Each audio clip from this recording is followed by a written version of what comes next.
Welcome, curious minds, to another deep dive. Today we're plunging into a really intriguing world, a cryptocurrency project that's been generating a lot of buzz and honestly, a fair bit of mystery too. CAW, also known as a hunter's dream. We've gathered quite a stack of sources here, everything from, technical white papers and staking guides to market data and some pretty vibrant community discussions. We really want to unpack what CAW is all about, how it's trying to shake up the digital space, and what its passionate community is actually saying about its future. Yeah, it's a truly fascinating subject. I mean, it presents itself as this bold experiment in radical decentralization. So our mission for you today is really to cut through some of that noise, pull out the most important nuggets of knowledge. The goal is so you can walk away not just informed, but genuinely insightful about this pretty unique crypto project, kind of separating the facts from the fervor. Absolutely, because there's a lot to get into here. So let's start right at the beginning. What exactly is CAW, and what's this big vision it's trying to bring to life?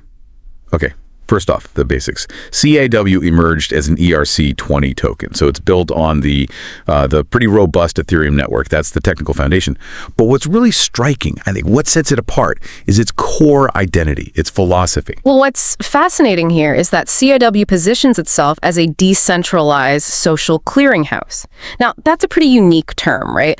But the vision behind it is essentially to create a space for, let's say, uncensored communication and transactions, a truly peer-to-peer ecosystem, free from any central authority. It famously originated from SHIB Deployer. Yeah, that's one of the original developers behind Shiba Inu. And it launched with this cryptographic treasure hunt. So that connection, it's given it a certain mysterious allure, but also for many in the community, it's seen as a significant vote of confidence, especially given SHIB's own huge community-driven success story. So it's not just about simple crypto transactions. It's really about building an entire digital public square, where the sources actually describe its philosophy as by design without design, which sounds interesting. It's a project that intentionally leaves its ultimate purpose, its direction, up to the community, the CAW community to shape. That sounds almost revolutionary. I mean, relinquishing central control like that. It is, yeah. And this community-driven ethos, it's a powerful narrative. It's really pushing the boundaries of what true decentralization could even look like, especially now when people seem to crave genuine freedom from intermediaries. But, and this is a really crucial insight from the sources we looked at, it also creates a whole new set of challenges. I mean, how does a project with no central design coordinate major upgrades or resolve disputes or even just adapt in this incredibly fast-changing market without clear leadership? It's a genuine experiment, where the very act of giving up control could be its greatest strength, or maybe its Achilles heel.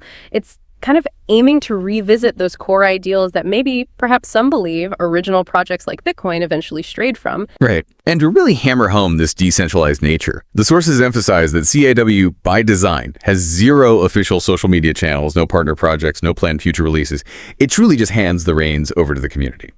Looking at the numbers, as of late August 2025, it had over 26,000 holders. It was ranked around hashtag 3580 on CoinMarketCap. Its live price was fluctuating, tiny fractions of a cent, around 0.00000000006 to 0.000000007 USD. Though it's worth noting, some reports, interestingly, indicated a $0 market cap, which kind of highlights the data discrepancies and maybe the challenges in tracking something this unconventional. Okay, so we've explored CAW's grand, almost philosophical vision. This radical decentralization thing, it's an enigma in itself. But for any project, right, especially one aiming to be a social clearinghouse, the real test is under the hood, the engine room. How does CAW actually work? What's the technology making this ambitious dream, tick? Well, connecting this to the bigger picture, CAW leverages, as you said, the robust and secure Ethereum network, an ERC-20 token, giving it a strong base. But a key technological differentiator, and this comes up a lot in recent news, is its integration with Layer 0. This is important because it enables seamless and critically gas-free cross-chain transactions. So moving between Ethereum's mainnet L1 and various Layer 2 networks, L2s, this is absolutely crucial for scalability. It lets the network handle way more transactions efficiently and affordably. Gas-free transactions, though, that's definitely appealing, especially with CAW's huge total supply, 666 trillion tokens. The sources suggest this could really boost utility. And we've seen those GitHub updates revealing back-end infrastructure, apparently designed to scale for hundreds of millions of users, prioritizing modular architecture and distributed systems. So what do these technical indicators, gas-free transactions, massive scalability efforts, what do they really tell us about CAW's ambition for mass adoption in Web3? They tell us that despite that by design without design philosophy. There's some serious engineering effort going on behind the scenes. While the front-end development, the part users actually interact with, is apparently still pending, this intense focus on a robust back-end, on scalability, on cross-chain interoperability, it's absolutely critical for any project aiming for real mass adoption in Web3. And of course, it inherently uses smart contracts for trustless interactions. That's fundamental for maintaining integrity, especially given its radical decentralization. They're building for a future where potentially millions could interact seamlessly. And it goes beyond just transactions, doesn't it? The sources mentioned CAW offers a platform for building container-based applications. How does that flexibility open doors for the ecosystem? Oh, that flexibility is potentially a game changer. Yeah. It means developers aren't just limited to basic token transfers. They could build all sorts of diverse, decentralized applications, dApps, right on CAW's foundation. Think about specialized social forums leveraging that clearinghouse idea, or maybe new forms of decentralized gaming, or even specific DeFi tools. It broadens the potential utility quite dramatically. Okay, so we've seen the foundational tech powering CAW. But for many people in the crypto space, engagement isn't just about the cool architecture. It's about, active participation and potential rewards. One of the most common ways people get involved is through staking. So what's the deal with CAW staking? How does it benefit participants and the network itself? Right, staking. In the CAW system, it's designed as this powerful incentive, really, a way to earn rewards while actively supporting the network's growth and security. The staking functionality is apparently set to launch with CAW's mainnet, and it's going to use an O1 algorithm for distributing rewards efficiently and fairly. Now, O1 might sound a bit technical, but basically it just means the time it takes to process a reward stays constant. It doesn't get slower as more people join in. So whether you have 1,000 stakers or, say, 1,000,000, the payouts are processed quickly and efficiently, ensures scalability, keeps gas costs down. That sounds pretty smart for handling growth, definitely. But here's the kicker, right? CAW has that fixed maximum supply, 666 trillion tokens, and it isn't minting new ones. So if new tokens aren't being created, where do these staking rewards actually come from? Yeah, that's where the tokenomics get particularly interesting. Quite clever, actually. The rewards are funded through fees collected from various ecosystem activities. So imagine things like those cross-chain transactions we talked about, or maybe the minting of unique NFT usernames within the CAW environment. A portion of these collected fees is then used to buy CAW tokens directly from the open market and then burn them, take them out of circulation forever. The rest, the remaining portion, goes into the reward pool for the stakers. Token burning. Okay, sounds dramatic. We hear that term a lot in crypto. What's the practical impact of that for CAW? Well, token burning basically creates deflationary pressure. It permanently reduces the total supply. And that scarcity can, over time, potentially increase the value of each remaining CAW token. For instance, there is a significant burn mentioned in the sources, 12.4 trillion CAW back in July 2025, reportedly worth around $745,000 at the time. It was specifically framed as a strategic move to spark hopes of scarcity. So this reduction in supply can, in turn, potentially boost the real-world value of those staking rewards, maybe making it a more attractive long-term investment. It's a key mechanism to balance that huge supply with value. Gotcha. And the expansion to layer 2 solutions, which we touched on earlier, that makes all this stuff staking, NFT minting more accessible and cheaper, right? Absolutely. It's a really critical piece of the puzzle. L2s significantly drop those transaction costs. We're talking about making activities like staking or minting NFTs much more affordable, like from potentially $520 on layer 1 down to maybe just $0.05 or so on L2. That huge cost reduction encourages broader participation, allows more users to actually engage with the ecosystem, and naturally that helps grow the reward pool, fueling the whole decentralized system. And what about validators? What's their specific role in making sure all this runs smoothly? Validators, yeah, they play a key role in that L2 ecosystem. They basically batch process user transactions and cover the gas fees for them, simplifying things for the user. In return, they earn higher rewards and can also receive tips from users. Critically, the sources say anyone can become a validator, which strongly aligns with CAW's whole decentralized ethos, preventing central control over transaction processing.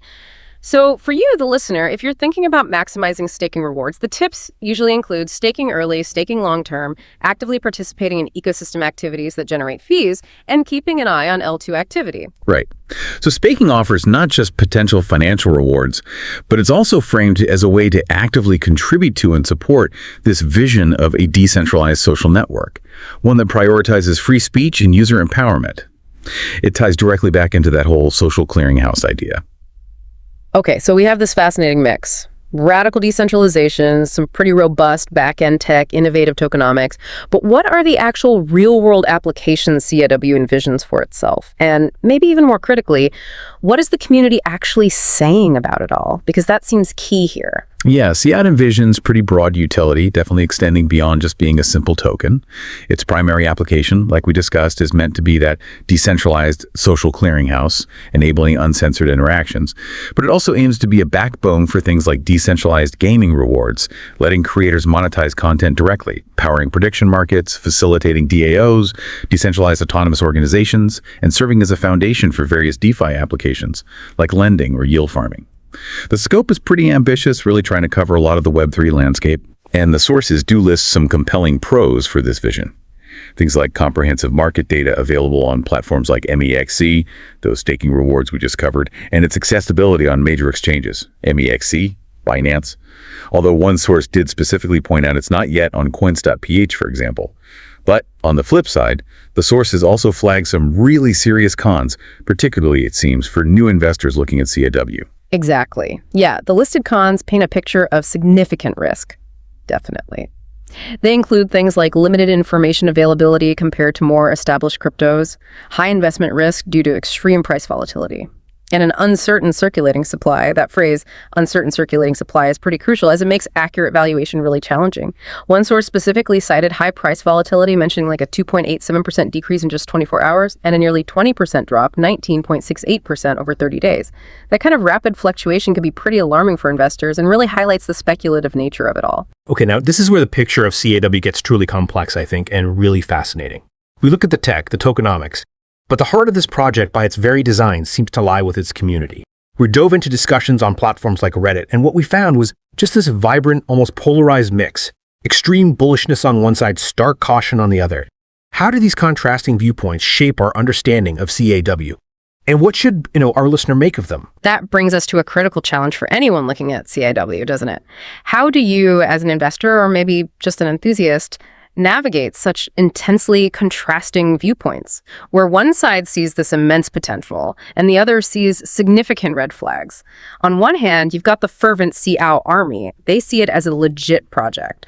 Some even boldly claim it's the first true organic meme coin on the Kronos chain, which, is popular for DeFi and NFTs. They point to things like developers supposedly doxing themselves, renouncing ownership to prevent rug pulls, and they talk about the potential for life-changing profits.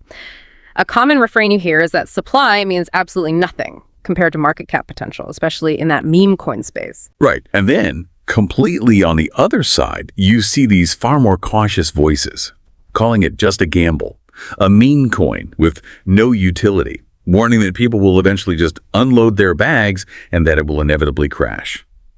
Some even compare it to past projects like croaking, where early gains apparently vanished pretty quickly, leaving people as bag holders high and dry. There's this strong, really passionate debate about whether it's truly decentralized or maybe just another pump and dump scheme. One user even expressed frustration about others funding something you don't even know what it is, which really underscores the deep divisions there. It's a classic crypto dilemma, really. It embodies that fundamental tension between technological innovation and pure speculation. There was one community member's statement that stuck out. If you're not in crypto investing to make money, then what are you even doing?